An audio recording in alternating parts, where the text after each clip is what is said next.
तो आदाब, नमस्कार, गुड इवनिंग, सत श्री अकाल। एक बार फिर आप तमाम लोगों का स्वागत है। उम्मीद है पूरी फैमिली अच्छी होगी, अपना और अपनों का ख्याल रख रही होगी।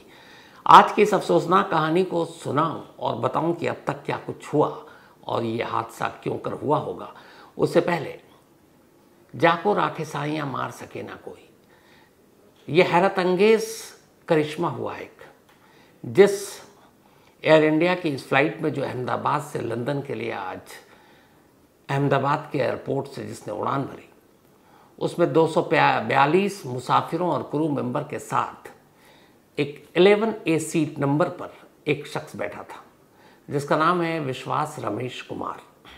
ये ब्रिटिश पासपोर्ट होल्डर हैं, इंडिया घूमने आए थे। दमन दीव घूमने के बाद अपने भाई अजय के साथ आज इसी फ्लाइट में एयर इंडिया के जो क्रैश हुआ है उसमें बैठकर लंदन जा रहे थे। सीट नंबर 11A, इनके भाई की सीट इनके आगे थी। इसके बाद ये प्लेन टेक ऑफ करता और अगले मिनट भर के अंदर अंदर वहीं एयरपोर्ट के जस्ट बाहर गुजरात के बीजे मेडिकल कॉलेज के कैंपस पर जाकर गिरता है, आग लगती है। और ख़बर यही है कि इस प्लेन में सवार जितने भी मुसाफिर थे उनमें से कोई बच नहीं पाया, लेकिन विश्वास रमेश कुमार हैरत अंगेज तरीके से करिश्मा हुआ कि इस प्लेन से कूदकर उन्होंने अपनी जान बचा ली। ये जो आप तस्वीर देख रहे हैं, ये घायल शख्स खुद, उस वक्त अहमदाबाद के लोग हैरान हैं जब उन्होंने देखा एक शख्स खून से लथपथ चला जा रहा। उन्होंने उससे पूछा और उसने बताया, फिर उसने कहा कि मैं मुसाफिर हूँ और इसी प्लेन में बैठा था। किसी को यकीन नहीं आ रहा था कि जिस प्लेन के साथ आग का शोला, गुबार, धुएं का और किसी के बचने की कोई दूर दूर तक गुंजाइश नहीं, उसमें से एक शख्स कूदकर यूं सड़क पर घूम रहा है। फिर बाद में उसे हॉस्पिटल ले जाया गया। ये अस्पताल की तस्वीर है और ये बोर्डिंग पास है विश्वास रमेश कुमार का, जो बता रहा है कि आज दोपहर इसी प्लेन में वो सीट नंबर 11A पर बैठे थे। थोड़ी बहुत चोटें आई हैं, खतरे से बाहर है और खुद ही पैदल चलते हुए ये फिर पुलिस और एडमिनिस्ट्रेशन तक पहुंचे। लोगों को पता चला कि ये इसी प्लेन में सवार थे, फिर उन्हें अस्पताल ले जाया गया। है ना करिश्मा कि जिस हादसे में हर एक की जान चली गई, वहाँ एक शख्स कूद कर अपनी जान बचा लेता है। और ये इसलिए मुमकिन हो पाया क्योंकि विश्वास रमेश कुमार जिस 11A सीट पर बैठे थे, उस सीट के जस्ट बराबर में एग्जिट गेट था प्लेन का। एग्जिट गेट के पास अमूमन थोड़ी सी जगह होती है और ये जगह इसीलिए रखी जाती है ताकि इमरजेंसी हो तो उसे खोला जा सके। जब प्लेन ऊंचाई नहीं पकड़ पा रहा है और उसके बाद धीरे धीरे नीचे जा रहा है, विंडो सीट पर बैठे हुए थे, तो विश्वास को ये लगा कि ये, चूँकि बाहर वो देख रहे हैं सब कुछ कि टेक ऑफ के बाद प्लेन को ऊपर की तरफ जाना चाहिए, ये नीचे की तरफ जा रहा है और वो तमाम इमारतों को देख रहे हैं और उन्हें लग रहा है कि जितना नीचे उड़ रहा उन्हें खतरे का एहसास हो गया और तभी उन्होंने कोशिश की। और इस दौरान में ये प्लेन जाकर इस बीजे मेडिकल कॉलेज की हॉस्टल की बिल्डिंग से जाकर टकराती है और उस दौरान तक वो जो प्लेन का पिछला हिस्सा है एक जगह फंस जाता है। अगले हिस्से में आग लग चुकी है, लेकिन एग्जिट गेट खुल जाता है। वो कूदते हैं और फिर वहाँ से दूर अपने आप को भगाते हैं और इस तरीके से हैरत अंगेज तौर पर विश्वास की जान बच जाती है। अब बाहर आने के बाद वो बार बार एक ही बात कर रहे हैं कि मुझे कोई मेरे भाई के बारे में बता दे। अजय नाम उनके भाई का, जो उनके अगली सीट पर था। लेकिन जो खबर आ रही है, इस प्लेन में जो कुल 242 लोग सवार थे, 230 पैसेंजर, 12 क्रू मेंबर, उनमें से किसी के बचने की उम्मीद नहीं है। जो अहमदाबाद के पुलिस कमिश्नर ने 204 लोगों की मौत की कंफर्मेशन दी है। और इससे भी बड़े अफसोस की बात यह है कि ये प्लेन जिस बीजे मेडिकल कॉलेज के हॉस्टल के ऊपर जाकर गिरा, उस वक्त दोपहर का वक्त था, लंच टाइम था और जो MBBS के स्टूडेंट थे वहाँ खाना खाने के लिए इकट्ठा हुए थे। 4 MBBS के स्टूडेंट्स की मौत की कंफर्मेशन अब तक आई है। करीब 50 घायल हैं स्टूडेंट, उनका इलाज चल रहा है। ये बीजे मेडिकल कॉलेज गुजरात का सबसे बड़े सरकारी अस्पताल या सबसे बड़ा मेडिकल कॉलेज है। यहाँ की फ़ीस बहुत कम है और इसीलिए यहाँ बड़ी तादाद में बच्चे आते हैं। तो ये तो करिश्मा हुआ जो विश्वास कुमार जिस तरीके से बचे। अब इस हादसे, इस अफसोसनाक हादसे के बारे में आपको बताता हूँ। जब ये प्लेन टेक ऑफ किया, उसके बाद मिनट भर के अंदर 2 बातें अहमदाबाद एयरपोर्ट के एयर ट्रैफिक कंट्रोल में रिकॉर्ड हुई, जो पायलट ने कहा था, कैप्टन सुमित सभरवाल साहब ने। वो 2 लाइनें थी। पहली थी कि आई एम लूजिंग थ्रस्ट, ये पहली लाइन थी, आई एम लूजिंग थ्रस्ट। और दूसरी लाइन जो 3 बार कहना पड़ता, उन्होंने 3 बार ही कहा, मेडे मेडे मेडे। बस यही 2 लाइन आखिरी थी और इसके बाद संपर्क टूट गया और फिर इस हादसे की खबर हम सब जानते हैं। तो पायलट ने कंट्रोल खोने से पहले 2 लाइनें बोली, I am losing the thrust and mayday mayday mayday. पहले मेडे की बात। मेडे एविएशन इंडस्ट्री में या एविएशन के फील्ड में वो शब्द है जिसका मतलब ही है कि अब सब कुछ खत्म हो गया। एक पायलट जब किसी प्लेन को लेकर उड़ता है और अगर कोई इमरजेंसी आती है, तो ऐसी इमरजेंसी जिसमें मसले को हल किया जा सकता है, कंट्रोल पाया जा सकता है प्लेन पर, उसमें हेल्प मी कहा जाता है। लेकिन जब भी किसी एटीसी को मेडे शब्द सुनाई दे तो समझ लीजिए उसके रोंगटे खड़े हो जाते हैं, क्योंकि एक पायलट मेडे तभी कहता है जब उसके सारे ऑप्शन बंद हो जाते हैं, उसे लगता है कि अब कुछ नहीं बचा, अब कोई कंट्रोल मेरे हाथ में नहीं है, अब आपको जो करना आप करो। और इसीलिए वो मेडे 3 बार बोलता है। मेडे का मतलब ही है कि अब कुछ किया नहीं जा सकता, पर मेडे इसलिए बोला जाता है ताकि कैप्टन की तरफ से ये संदेश मिलने के बाद बचाव और दूसरे कामों के लिए फौरन टीम को तैयार किया जा सके। यानी मेडे का मतलब ही है कि अब हादसा होना है और उसके बाद आप जो भी आप कर सकते हो ग्राउंड पर रहते हुए। तो मेडे से पहले पायलट या कैप्टन सुमित सभरवाल ने एक और लाइन कही थी, आई एम लूजिंग थ्रस्ट। अब इसका मतलब क्या हुआ? तो इसका मतलब वही था जो मैंने आज आपको दिन में बताया, वो ये कि प्लेन को लिफ्ट कराने के लिए जो फोर्स चाहिए, जो ताकत चाहिए, जो थ्रस्ट चाहिए, वो नहीं मिल पा रहा है। प्लेन ऊंचाई नहीं पकड़ पा रहा है। और लूजिंग थ्रस्ट का मतलब यही है कि हम नीचे जा रहे हैं, हम ऊंचाई की तरफ नहीं जा रहे। अब ऐसा क्यों कर हो सकता है? इसकी बहुत सारी वजह हो सकती है, लेकिन जो मेन वजह है वो ये है कि लूजिंग थ्रस्ट, ऊंचाई ना पकड़ना, फोर्स ना मिलना, इसका मतलब है इंजन में कोई खराबी थी। लेकिन फिर ये भी है कि 2 इंजन थे, एक इंजन में खराबी है तो दूसरा इंजन कंट्रोल कर सकता था, तो दूसरे इंजन ने क्यों नहीं किया, ये तो आगे जांच से पता चलेगा। इसके अलावा और भी चीज़ें जिसके ज़रिए इस हादसे के बारे में पता किया जा सकता है।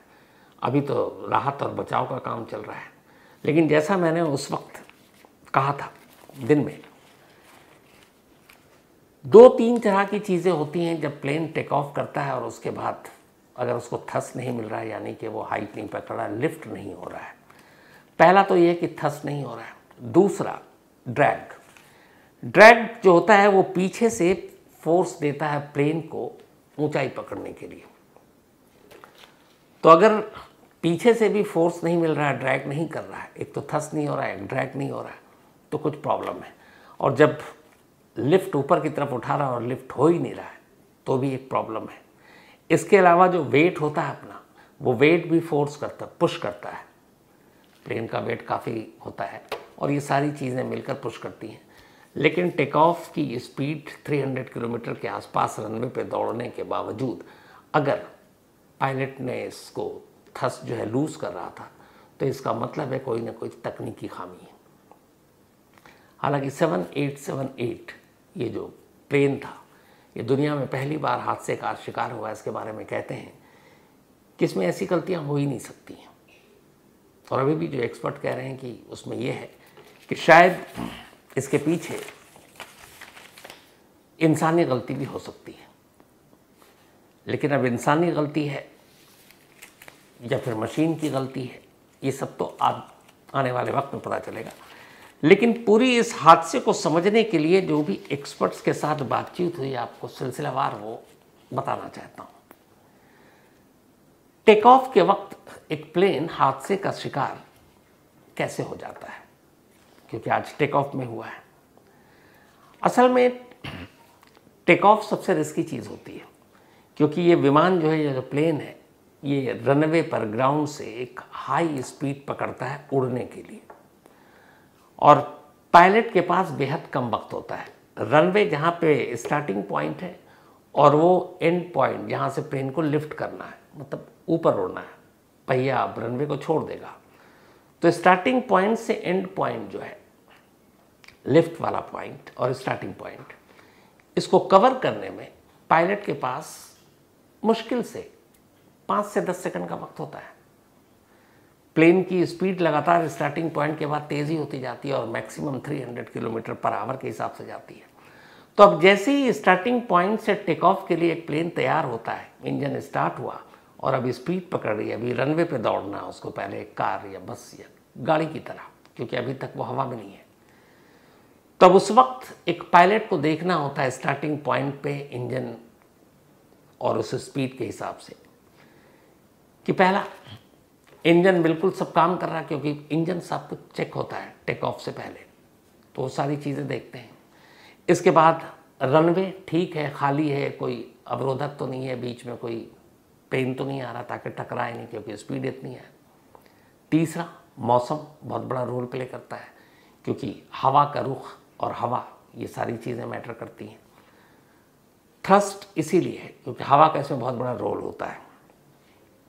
इसके अलावा विमान के सिस्टम जो है अंदरूनी, वो सारे अपनी जगह पे काम कर रहे हैं कि नहीं कर रहे हैं, और इन सारी चीज़ों को जब एक बार पायलट देख लेता है कि सब ओके है हर तरफ से, ग्राउंड स्टाफ तो क्लियरेंस दे ही देते हैं, लेकिन जब पायलट और को पायलट अपनी सीट पर होते हैं और अब टेक ऑफ के लिए जा रहे हैं, तो इन सारी चीज़ों को, चाहे वो इंजन हो, चाहे वो रनवे हो, चाहे वो मौसम हो, चाहे वो बाकी सारे सिस्टम हो, उनको चेक करने के बाद ही रनवे पर प्लेन को दौड़ाया जाता है।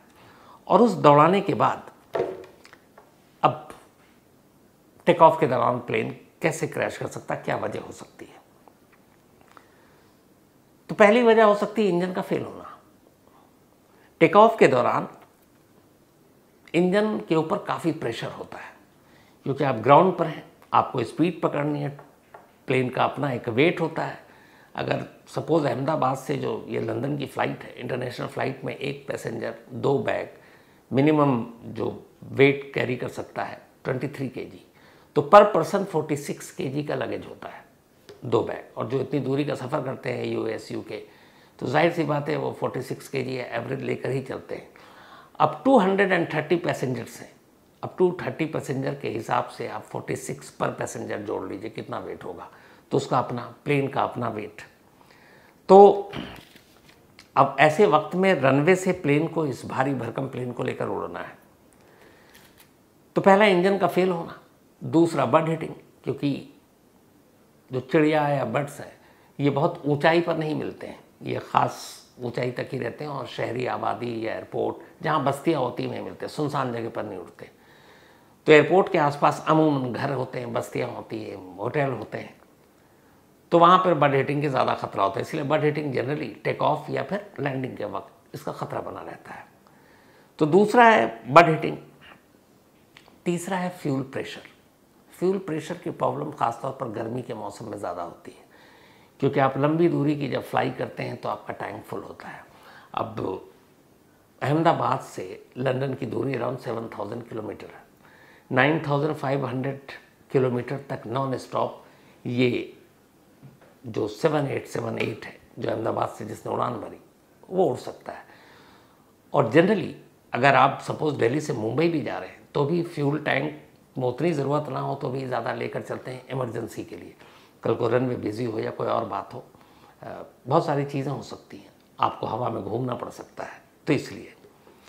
तो मैन्युफैक्चरिंग डिफेक्ट 787 को लेकर कुछ आया था पहले कि इसकी बैटरी में कुछ प्रॉब्लम है, और एक प्लेन तो खड़े खड़े उसमें कुछ आग लग गई थी, फिर वापस इसको बुलाया गया, कुछ महीनों के लिए 787 की उड़ान पर रोक लगा दी गई, चेक किया गया और फिर इजाज़त दे दी FAA ने, जो ऐसी चीज़ों पे नज़र रखती है। तो मैन्युफैक्चरिंग डिफेक्ट, तो इंजन फेलियर, बर्ड हिटिंग, इसके अलावा मैन्युफैक्चरिंग डिफेक्ट, साथ ही एक और चीज़ हो सकती है जिससे टेक ऑफ में क्रैश कर सकता है, और वो है पायलट की गलती। पायलट की गलती एविएशन क्रैश में एक बड़ा रीज़न माना जाता है, और ख़ास तौर तब जब मामला टेक ऑफ का हो। उसकी वजह यह है कि टेक ऑफ के दौरान पूरा प्लेन पायलट के कंट्रोल में होता है, हर चीज़ पायलट को देखना होता है, लेकिन मुसीबत यह है कि पायलट के पास वक्त बहुत कम होता है। सेकंड के 100वें हिस्से में जजमेंट और फैसला लेना होता है कि अगर आपने स्टार्टिंग पॉइंट से स्टार्ट किया, लिफ्ट पॉइंट तक आपको वो प्लेन उड़ना है, स्पीड इतनी मेंटेन करनी है, रनवे की लेंथ क्या है, लिफ्ट पॉइंट पर जाकर कब एकदम एक्यूरेट टाइम पे आपको ऊपर उठना है, और अगर इस बीच में जब आपने स्टार्टिंग पॉइंट ले लिया और कुछ हो गया और स्पीड आप पहुंच गए मैक्सिमम, तो उस वक्त भी सेकंड का 100वां हिस्सा होता है जब आपको डिसीजन लेना आता हो कि आगे क्या करना है। तो ऐसे में इसीलिए हमेशा एक्सपीरियंस्ड और ऐसे पायलट की बड़ी अहमियत होती है। हालांकि कैप्टन सुमित सब्बरवाल एक एक्सपीरियंस और सीजन पायलट थे और उनको उड़ाने का काफ़ी लंबा एक तजुर्बा रहा है। अब एक सवाल ये भी है कि जो रनवे पर टेक ऑफ के दौरान कौन सी ऐसी चीज़ें होती हैं जो ख़तरनाक हो जाती हैं और कौन सी चीज़ों का ख्याल रखना होता है। तो स्पीड इंडिकेटर और थ्रॉटल पावर लेवल ये बड़े इंपॉर्टेंट होता है जब आप उठते। ये थोड़ा सा टेक्निकल शब्द है, लेकिन एक डेटा के हिसाब से इंटरनेशनल सिविल एविएशन ऑर्गेनाइजेशन यानी ICAO, इनकी एक रिपोर्ट है, उसके हिसाब से टेक ऑफ के दौरान जो भी प्लेन के हादसे होते हैं उनमें से 65% ऐसे हादसे इंसानी गलतियों की वजह से होते हैं। यानी टेक ऑफ के दौरान अगर कोई प्लेन क्रैश करता है, इमरजेंसी लैंडिंग होती है, तो इसकी 65% वजह प्लेन या मशीन नहीं, इंसान है, यानी पायलट है जिनकी वजह से होता है।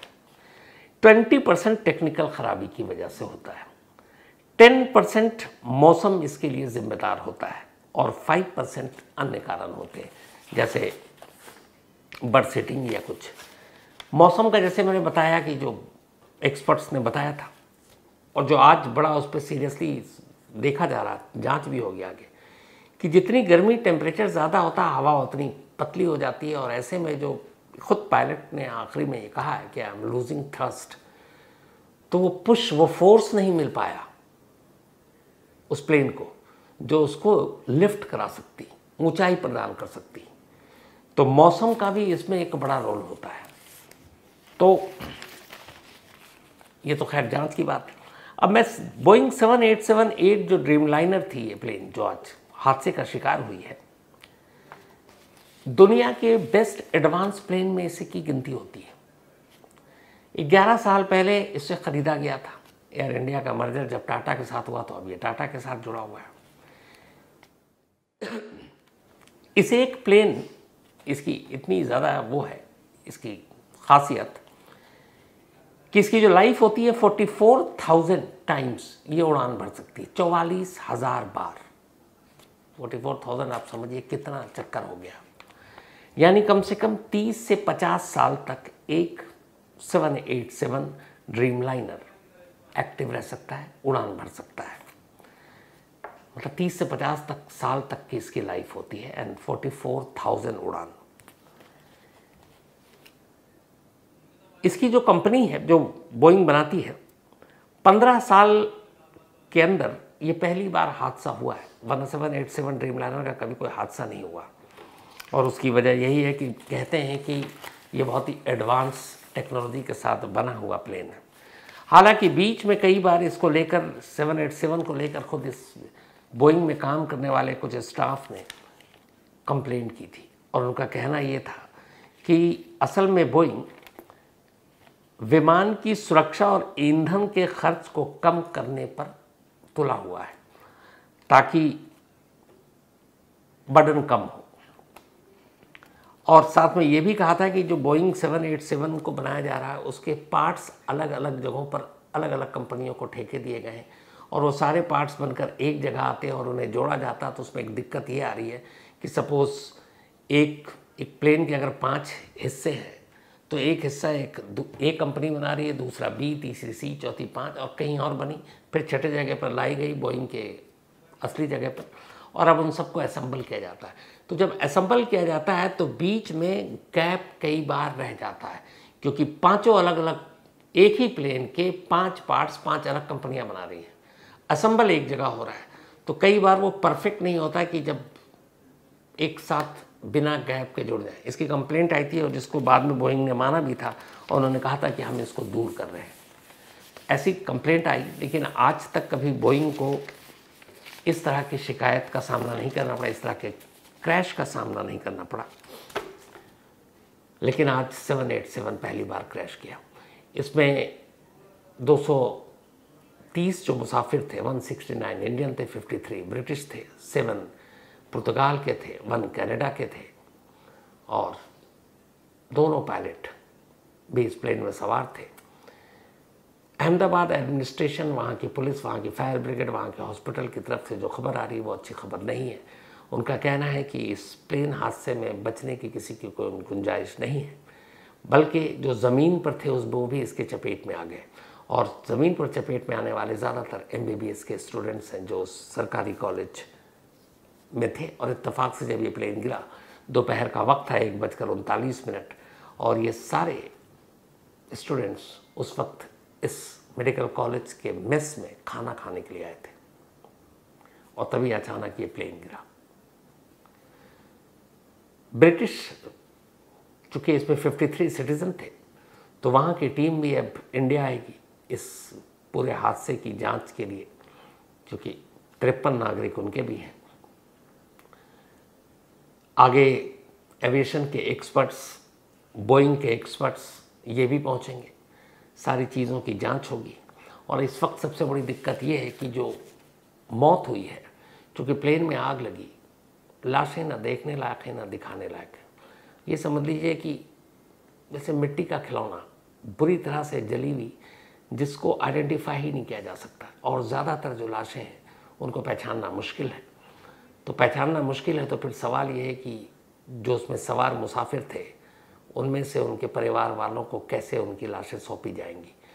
तो अहमदाबाद और गुजरात सरकार, अहमदाबाद पुलिस, एविएशन ने जो भी इस प्लेन में सारे मुसाफिर सवार थे, उनकी फैमिली से ये रिक्वेस्ट की है, आने वाले वक्त में उन्हें बुलाया जाएगा, उनके DNA सैंपल लिए जाएंगे और DNA के ज़रिए ये पता किया जाएगा।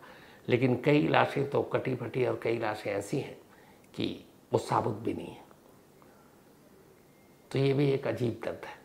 तो DNA के ज़रिए अब इन लाशों की शिनाख्त होगी और फिर उनके घर वालों को सौंपी जाएगी। पता नहीं एक लाश के कितने टुकड़े किसके हिस्से में आएंगे। बेहद अफसोसनाक कहानी। फिलहाल इतना ही। आपसे मुलाकात होगी कल रात 9 बजे किसी नई कहानी के साथ। तब तक अपना और अपनों का ख्याल रखिएगा। Thank you very much.